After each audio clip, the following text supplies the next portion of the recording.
Hey, Kevin, can you talk kind of on the whirlwind nature of this day? You got a fine, you were the number one pick guy in the All-Star game, and then you have this performance tonight. I mean, Life could be much worse.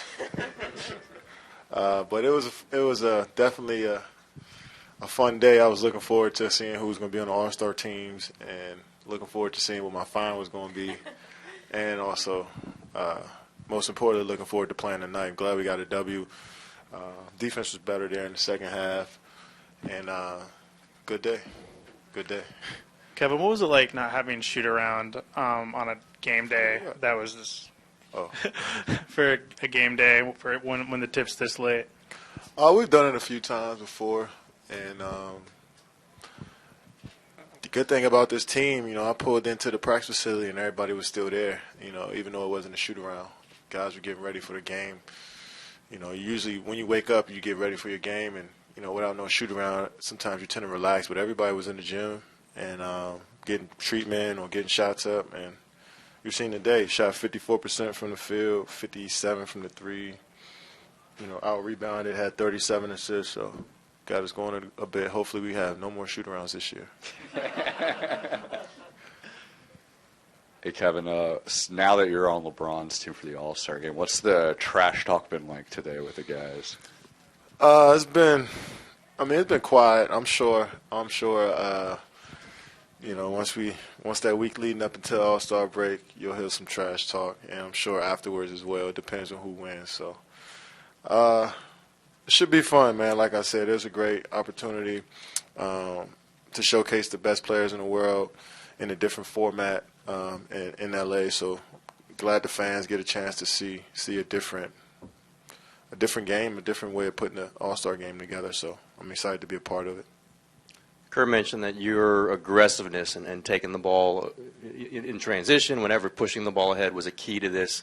Was that a determination you made before the game, or you just feel it once you started playing that you're just going to attack it? Well, we always talk about pushing the tempo, and I feel like sometimes we can create some momentum, especially if a team scores on us. If we get it out the net and push and try to find a basket, that deflates the team. So just try to pick and choose my spots. I got a couple turnovers where I just got to slow down. But this is kind of new for me. I never really pushed the ball this much. Last few games I've been pushing it. So I watched some film and slow down a bit. I had 9 turnovers the last 2 games, so I got to correct that, and I'll be fine. I got 2 questions for you. You only get 1, bro. I got to get 2, man. I ain't gonna see you again.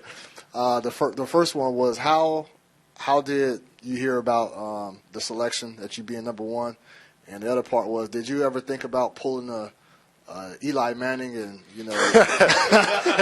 just to get on Steph's team? Nah, Steph told me after they picked the teams, and either team you'd have been on, you got great players playing with you, so I wasn't really picky. Just glad I'm in the game. Glad that we got some type of suspense leading up to it. I'm sure it'll be exciting for the fans and the players as well. But Steph told me, but no, I didn't demand a trade. is it kind of humbling, or have you put kind of a lot of thought into the fact that 2 of the greatest players out there were both, trying to get you as their number 1 pick on the All-Star team? Yeah, it's definitely humbling. When you get respect from your peers, that's all you want. And I feel like I've been earning that respect my whole career, and I didn't think being picked well, first of all, I don't know for sure if I was picked number 1. My ego is so big, and I'm just kind of going off of that. So I'm going to say that I got picked number 1 for my ego's sake. So it feels good to know my peers respect me that much to want me on their team, and just got to keep working from here. So I didn't think that the All-Star game would give me that type of feeling.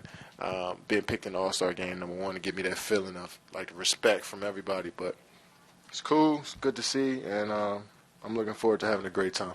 And secondly, your assist total over the last 2 games have been really high. Is that something that you've been focusing on a lot recently? No, it just kind of happened in the flow of the game, and I try not to force anything, and when I do, I end up turning the ball over a lot. So just try to do it within the flow of the game and not worry about getting assists, but trying to make the right play.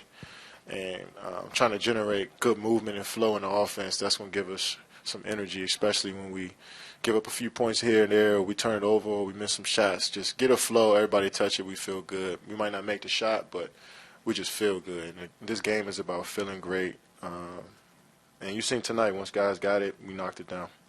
You were in the 37% range last season for three, which was your lowest since like 2011. This year you're, I think, after tonight, around 42, which is right around a career high.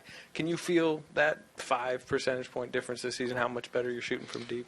Yeah, I'm a streaky three-point shooter, and I'm trying to work my way to being a super solid over 40% three-point shooter. And I go up and down. So it's about balance. It's about fundamentals. It's also about making sure my body is right. So I got to activate my body if I want to shoot well, and I got to shoot every shot with fundamentals if I want to shoot well. So that's hard to do every day. So I got to program my mind to do so, and hopefully I'll just keep knocking them down. If not, just find ways to be aggressive and find ways to score to help my team. Kevin, you guys have got Boston next.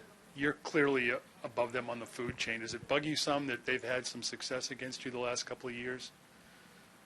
No, it doesn't bug me. I feel as though they're a team that's going to be contending, that's going to be right there at the end. So I wouldn't look at us as higher on the food chain. I mean, we respect every team that comes in here, and we know they've been playing phenomenal basketball. And they beat us last game, so we're looking forward to seeing what we got this time around, and it should be a good one. You know, they're playing great ball. They've been struggling a bit. They won last night, but it happens, and we know they're going to come in here with a lot of energy next game.